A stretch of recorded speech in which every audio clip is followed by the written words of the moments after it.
Hello, मैं सत्यनारायण शर्मा साहित्य दृष्टि के चैनल पर आप सभी का हार्दिक अभिनंदन करता हूं। आज मैंने जिस शीर्षक को चुना 10वीं वर्ग के सीबीएसई बोर्ड के छात्रों के लिए, वह शीर्षक है मानवीय करुणा की दिव्य चमक। और यह एक प्रकार का संस्मरण है।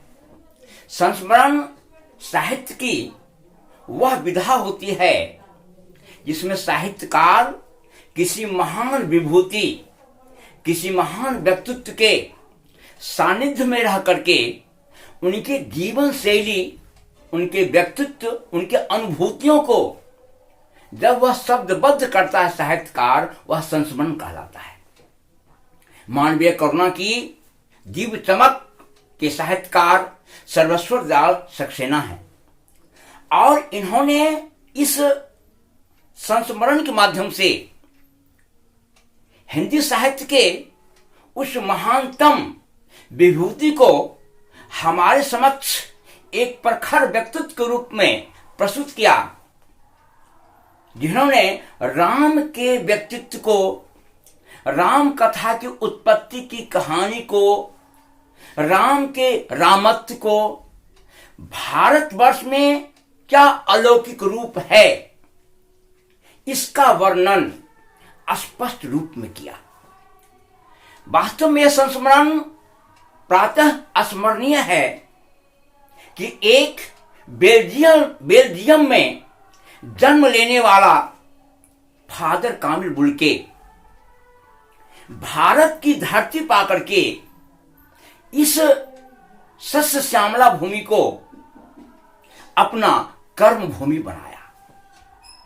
बेल्जियम में जन्म लेना, वहां पर इंजीनियरिंग के छात्र के रूप में आगे बढ़ना, अचानक यह आस्था, यह भक्ति की भावना हृदय में जग जाना कि मैं संन्यास लूंगा और चलूंगा तो मैं भारतवर्ष में जाकर के अपने संन्यासपन, अपने साधुपन, अपनी भक्ति की एक अविरल धारा को प्रवाहित करके भारत की जनमानस को अपने हृदय में बसाऊंगा। वह व्यक्तित्व अगर है तो वह है फादर कामिल बुल्के। इस संस्मरण के माध्यम से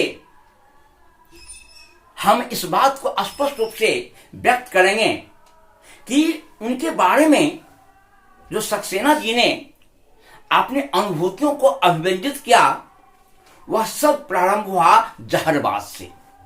जहरबाद एक प्रकार का रोग होता है, एक प्रकार का शरीर में फोड़ा हो जाता है। जीवन के चौथेपन में जिस जहरबाद का शिकार हो गए, जिस घाव और फोड़ा का शिकार हो गए फादर कामिल बुल्के, इस पर एक आश्चर्य की अनुभूति होती है कि जो व्यक्ति जीवन भर सारी व्यवस्था की विषम अनुभूतियों को आत्मसात कर एक मिठास, एक अमृत तत्व लोगों के लिए प्रस्तुत करता रहा, उस व्यक्तियों को इस प्रकार की शारीरिक यातना नहीं मिलनी चाहिए। प्रश्न उठा है कि मैं किस ईश्वर से पूछूं कि हे ईश्वर, जिसने अपने जीवन को अलौकिक भावनाओं में रंग दिया, जिसने अपने जीवन को राम काव्य और साहित्य के प्रति समर्पित कर दिया भारत की भूमि में आकर के, उस महान व्यक्तित्व को क्या शारीरिक यातना इस प्रकार की मिलनी चाहिए? क्या है? जीवन का एक विरोधाभास है। इस संस्मरण में हम पाएंगे कि सर्वेश्वर दयाल सक्सेना ने फादर कामिल बुल्के, जो एक पादरी थे, जो ईसाई धर्म को मानते थे, लेकिन भारतवर्ष में आकर के उन्होंने यहाँ की भाषागत, साहित्यिक, जनमानस में भक्ति परक चेतना का पूर्ण रूपेण अध्ययन किया, यहाँ की भावनाओं में डूबकर। और यहाँ की भावनाओं में डूबकर उन्होंने उस पौराणिक कथा को एक नया रूप दिया, राम कथा की उत्पत्ति और विकास। तो मैं इस संस्मरण का प्रारंभ इस रूप में करना चाहूंगा कि जहां पर इस प्रकार का अमृत तत्व जीवन में पूर्ण रूपेण बसा हुआ है, उस महान व्यक्तित्व को अनेक प्रकार की पीड़ा और वेदना में जीवन नहीं गुजरना चाहिए, उनका जीवन तो निश्चल होना चाहिए। जिस चीज को मैंने लिखा है यहां पर कि मिठास जहर जीवन, इसका तात्पर्य होता है कि जीवन में विषम परिस्थितियों को झेलते हुए जो व्यक्ति अपनी मृदुल वाणी से, मिठास भरे शब्दों से जनमानस को अपनी ओर आकृष्ट कर लेता है, वह व्यक्ति ही महान होता है। सामान्य व्यक्ति की यही विशेषता है कि विषम परिस्थिति के सामने वह झुक जाता है, उसका अस्तित्व इस दुनिया में मिट जाता है। लेकिन महान व्यक्ति इस विश्व के विषम परिस्थितियों के सामने अपने मस्तक को हमेशा ऊपर उठाते हुए, अपनी विचारधारा को उदारमुखी बनाते हुए निरंतर कर्म के प्रशस्त पथ पर बढ़ता रहता है। और वह व्यक्ति अगर कोई थे तो फादर कामिल बुल्के थे। उनके बारे में जो अनेक प्रकार की चिंतन अवधारणाएं सक्सेना जी ने प्रस्तुत किया, वह इस रूप में यहां पर व्यक्त है कि फादर को जहरबाज से नहीं मरना चाहिए था, जिसकी रगों में दूसरों के लिए मिठास भरे अमृत का अतिरिक्त और कुछ था और कुछ नहीं था। इसके लिए इस जहर का विधान क्यों? दूसरे के लिए मात्र अमृत तत्व था, जो दूसरे के लिए ही अपना जीवन जीता हो, जो अपने जीवन का सर्वस्व विश्व के कल्याण में, साहित्य के कल्याण में, भाषा के कल्याण में डुबो देता हो, क्या उसके लिए क्या इस प्रकार का दुख का विधान होना चाहिए? यही कहा जाता अगर ईश्वर है तो मैं उनसे पूछूं कि हे ईश्वर, इस प्रकार के अलौकिक व्यक्तित्व को आप इस प्रकार के वेदना पीड़ा क्यों प्रदान की? वह व्यक्ति इस जहर को चुपचाप पी करके अमृत भावनाओं से अमृत वाणी प्रदान करके संपूर्ण भारतीय जनमानस को आंदोलित किया, चाहे वह भाषा क्षेत्र हो, चाहे वह साहित्य क्षेत्र हो। अनेक क्षेत्रों में इन्होंने एक अद्भुत सहयोग प्रदान किया, जिसमें यह कहा जा रहा है कि प्रभु की आस्था है जिसका अस्तित्व था। प्रभु की आस्था महत्वपूर्ण चीज है कि आदमी में एक प्रकार की अवधारणा होती है, वह अवधारणा है आस्था। और आस्था का तात्पर्य क्या होता है? आस्था का तात्पर्य होता है भक्ति, आस्था का तात्पर्य होता है समर्पण। और इस समर्पण और आस्था के माध्यम से फादर कामिल बुल्के ने अपने आप को भारतीय जनमानस के समक्ष पूर्ण रूपेण एक अद्भुत व्यक्तित्व के रूप में स्थापित किया, जिस व्यक्ति में समाज, ईश्वर, साहित्य के प्रति एक अद्भुत आस्था हो। वह व्यक्ति अगर कोई थे तो फादर कामिल बुल्के थे। और उनके बारे में यह बात कही जाती है कि जिसका वह देह की इस यात्रा की परीक्षा उम्र के आखिरी देहरी पर क्यों दे। एक लंबी यानी देह के आखिरी, जीवन के आखिरी पक्ष जहां उपस्थित होता है, जीवन का जहां चौथापन उपस्थित होता है, वहां पर इस प्रकार की वेदनाओं का सामना करना पड़ा। महत्वपूर्ण बात यह है कि उनका जो व्यक्तित्व था, एक कह सकते हैं नीली आंखें, गोरा बदन, एक सफेद चोगा पहने हुए, और इस प्रकार का एक मनोवैज्ञानिक आकर्षण जिसको देख करके व्यक्ति इस अनुभूति से ओतप्रोत हो जाता है कि यह एक ऐसा देवदारू का वृक्ष है जिसके नीचे एक निराशा में मानवीय चेतना को एक बहुत बड़ी आस्था भरा रूप मिले।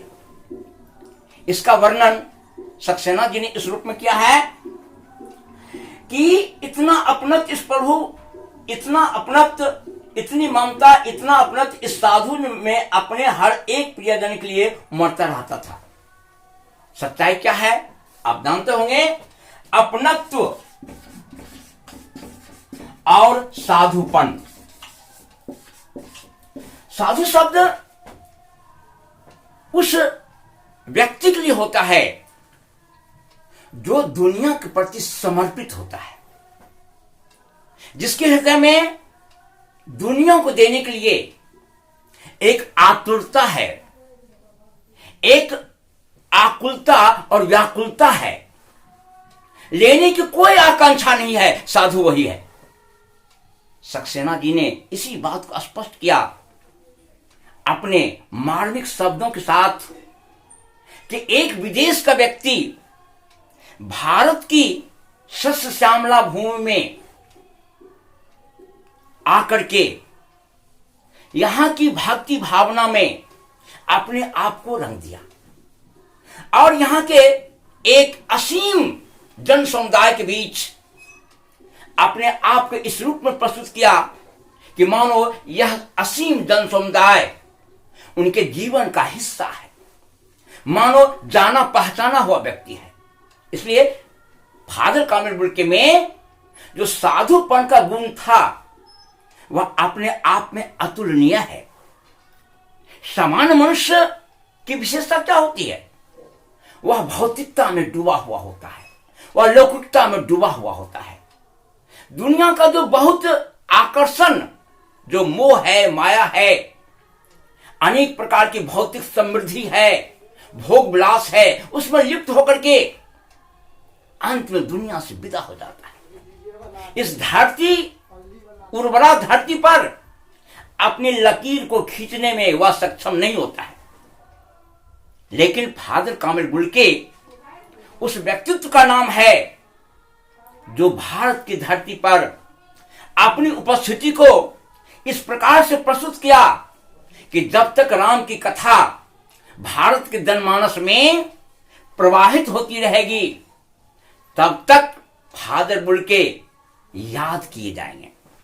यह सच है कि आज का जो परिवेश है जहां पर हम साहित्य को एक अद्भुत, एक कह सकते हैं कि एक जीवन की गहराई भरे पक्ष की तरफ हम जब डूबते हैं तो हम पाते हैं कि मानवीय करुणा की जो दिव्य चमक है, अगर दिव्य चमक अगर किसी में है तो फादर कामिल बुल्के में है ना।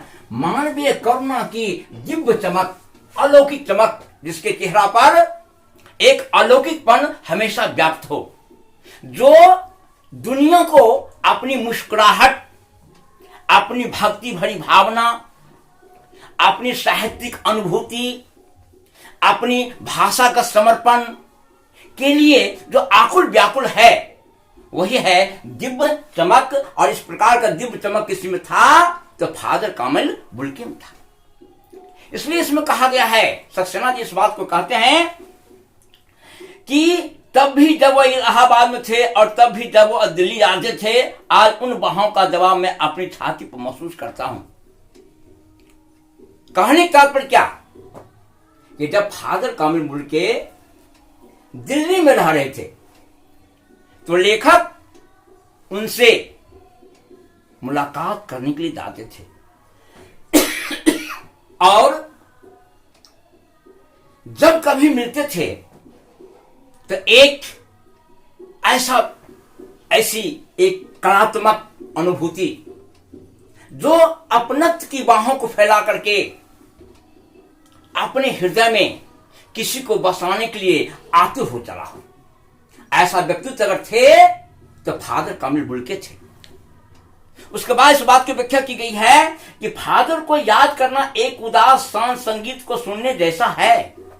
अब आइए, शांत और संगीत है ना, शांत और संगीत। शांत और संगीत का तात्पर्य होता है कि संगीत तो है लेकिन उस संगीत में एक सात्विक शांति है, उस संगीत में एक ऐसी अवधारणा, एक ऐसी अनुभूति व्याप्त है जहां पर व्यक्ति असीम शांति की ओर निरंतर बढ़ता चला जाता है, जहां पर वह जीवन के वास्तविक सत्य को पाकर के अपने जीवन में आगे बढ़ता चला जाता है। जीवन का कोई पक्ष उसको आकृष्ट नहीं करता है। इसी कहता है शांति भरा संगीत और उदासीपन। उदासीपन इसका तात्पर्य यह होता है कि जहां दुनिया के अनेक व्यक्ति, संसारिक व्यक्ति अनेक प्रकार के लोभ, मोह, काम, क्रोध, भोग विलास में लिप्त है, दुनिया का आकर्षण सामान्य व्यक्ति को अपनी तरफ खींच लेता है और अपने आकर्षण में डुबोकर मार डालता है। दुनिया का ही विशेषता होती है कि हम दुनिया को अपनी ओर खींच लें या दुनिया मुझको अपनी ओर खींच लेगी, यही होता है। जब हमें एक असाधारण व्यक्तित्व का जन्म होता है तो हम दुनिया को अपनी ओर खींचते हैं, लेकिन जब हम कमजोर पड़ जाते हैं तो दुनिया हमें अपनी ओर खींचकर एक सांसारिक जन चेतना को जन्म देकर के अंत में हमारे अस्तित्व को दुनिया मिटा देती है। लेकिन जब दुनिया को हम अपनी ओर खींचते हैं तो उसका रूप और आकार भिन्न प्रकार का होता है। हम दुनिया को अपनी ओर खींच करके दुनिया के पृष्ठों पर जीवन के अमूल्य अनुभूतियों को लिख डालते हैं, जिस अमूल्य अनुभूतियों को पढ़कर आने वाली पीढ़ी एक नई उर्वरा शक्ति को प्राप्त करती है, एक नई प्रेरणा के स्रोत को प्राप्त करता है और अपने पथ पर चले हुए की चलते रहो की भावना से ओतप्रोत होकर के जीवन में विजयी होता है। वही व्यक्ति थे फादर कामिल बुल्के, जिनके बारे में सक्सेना जी ने स्पष्ट रूप से कहा कि उनको देखने का तात्पर्य होता है कि शांत संगीत की धारा प्रवाहित हो रही है और शांत संगीत की धारा में एक सात्विक उदासी है, कोई चहल पहल नहीं है, जीवन की सच्चाई की ओर वह निरंतर बढ़ते जा रहे हैं। हमारे जीवन की विशेषता है कि हम जन्म के उपरांत मृत्यु की ओर यात्रा करते हैं। जिस व्यक्ति को इस सत्य का ज्ञान है वह प्रत्येक क्षण का उपयोग करके अपने जीवन को सार्थक बनाते हुए आगे बढ़ रहा है। जिस व्यक्ति को इसका ज्ञान नहीं है वह प्रत्येक क्षण को अपने आप में बर्बाद करके, उसके अस्तित्व को मिटा करके दुनिया की सांसारिकता में डूबकर अपने अस्तित्व को मिटा रहा है। यही तो जीवन का पक्ष है। जिन पक्षों का वर्णन इस संस्मरण के माध्यम से सक्सेना जी ने किया है, फादर कामिल बुल्के रांची विश्वविद्यालय में संस्कृत और हिंदी के विभागाध्यक्ष थे। उनकी मृत्यु आप पढ़ेंगे आगे चलकर के, इसी में इसकी व्याख्या एक एक करके होगी। मैं इसकी प्रारंभिक व्याख्या कर रहा हूं जहां पर आगे कहा जाता है उनको देखना करुणा के निर्मल जल में स्नान करने जैसा था। अब दो शब्द आता है इसके अंतर्गत, करुणा और निर्मल जल। उनको देखने के बाद ऐसा एहसास होता है कि उनका जीवन पूर्ण रूपेण करुणा से ओतप्रोत है।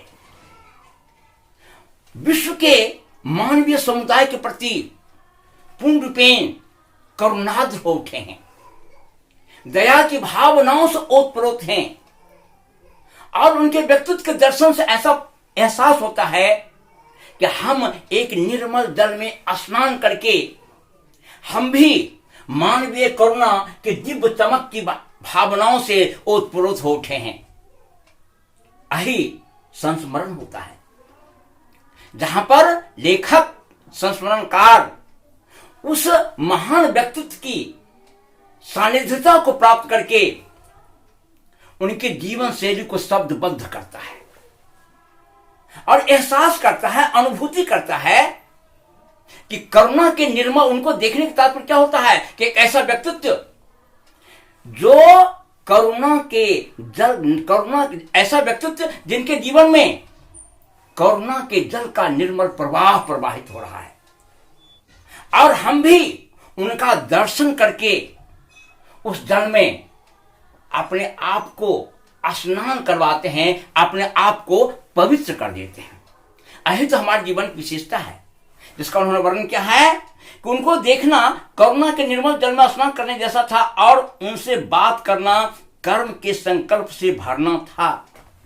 कर्म का संकल्प, दो बातें, कर्म और संकल्प।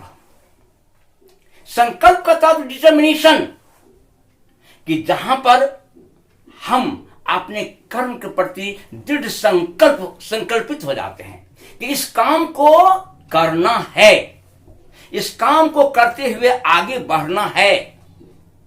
सक्सेना जी ने इस बात को स्पष्ट किया कि जब कभी उनका व्यक्तित्व हमारे समक्ष उपस्थित होता था तो लगता था वह प्रेरणा दे रहे हैं कर्म और संकल्प का, कि जीवन में सदैव आगे बढ़ते रहो। जिस कर्म की चेतना से तुम्हारे हृदय में एक आंदोलन है, एक उद्वेलन है, जो आतुरता है, उस आतुरता के साथ संकल्प शक्ति कितना जुड़ा हुआ है। क्योंकि जिस वसुधा पर, जिस धरती में हम रहते हैं, सभी व्यक्ति कर्म और संकल्प की बात करते हैं, लेकिन कर्म और संकल्प के साथ वह कितना जीते हैं, वह तो उनके जीवन का परिणाम बतलाता है अंत में।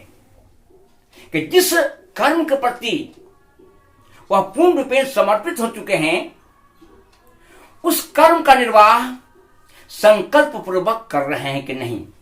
तो यही है कर्म संकल्प। यानी फादर बुल्के को देखने को प्रांत ऐसा एहसास होता था कि वह कर्म और संकल्प की प्रेरणा दे रहे हैं, कि जिस कर्म के साथ तुम अपने आप को जोड़े हो, उस कर्म को एक सकारात्मक रूप दे करके चुपचाप संकल्प के पथ पर बढ़ते रहना ही जीवन का एक उद्देश्य है। इसी उद्देश्य को लेकर के व्यक्ति जब जीता है तब जीवन में सफल होता है। और फिर उन्होंने आगे लिखा है कि मुझे परिमल के वे दिन याद आते हैं जब हम सब एक पारिवारिक रिश्ते में बंधे जैसे थे, जिसके बड़े फादर बुल्के थे। मैं बार बार इस संस्मरण के माध्यम से उस भक्ति भावना की ओर मैं आपको इंगित करूंगा, जहां पर फादर बुल्के यूरोपियन कंट्री से आकर के, बेल्जियम से आकर के भारतीय जनमानस के साथ पारिवारिक रिश्ते को स्थापित किए। यही मनुष्य की विशेषता है कि मनुष्य जहां कहीं रहे, वह अपनत्व का एक ऐसा धागा बूंदे, जिस अपनत्व के धागे में वहां का पूरा समाज बंध जाए, और समाज बंधने के बाद वह अपने विचारों का आदान प्रदान सहज रूप में करे। हमारा व्यक्तित्व वहां महान हो जाता है जहां निराशा भरे क्षण में हम आशा के दो बूंदों को लोगों के समक्ष प्रस्तुत कर देते हैं, जहां हम निराशा का अंधकार में लोगों को भटकने नहीं देते हैं। वही व्यक्तित्व थे फादर कामिल बुल्के, जो निराशा का अंधकार में कहीं भटकने नहीं दिए, और जहां कहीं अपने आप को उपस्थित किए, वहां का अधिकतर व्यक्ति अपने भाग्य को धन्य एहसास किया, अनुभूत किया। आज मात्र इतना ही। कल हम इस पाठ्यक्रम को पुनः आगे बढ़ाएंगे।